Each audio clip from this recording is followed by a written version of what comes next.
Mayalo mga kapatiliwe abas ni para sa News 5 Bisaya.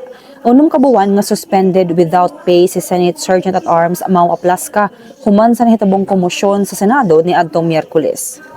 Sumala kang Ombudsman Boying Rimulya, epektibo karong adlaw ang suspension kang Aplaska. Dili daw madawat ang iyang gibuhat nga pagpabuto og armas. Dugang pa ni Rimulya, nabutang sa peligro ang mga tawo sulod sa Senado. Sa interview sa programang Sa Totoo Lang sa 1PH, niangkon si Aplaska nga siya ang nagpabuto sa warning shot sa dihang nakatubang nila ang mga ahente sa National Bureau of Investigation. Sa karon, wala pa itubag si Aplaska sa iyang suspension order.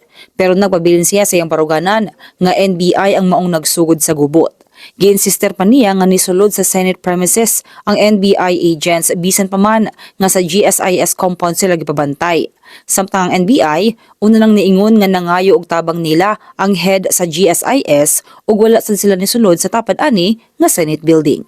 Mao naman kini atong balita, magpadayon sa pagbantay sa social media page sa News 5 para sa mga balita ug update.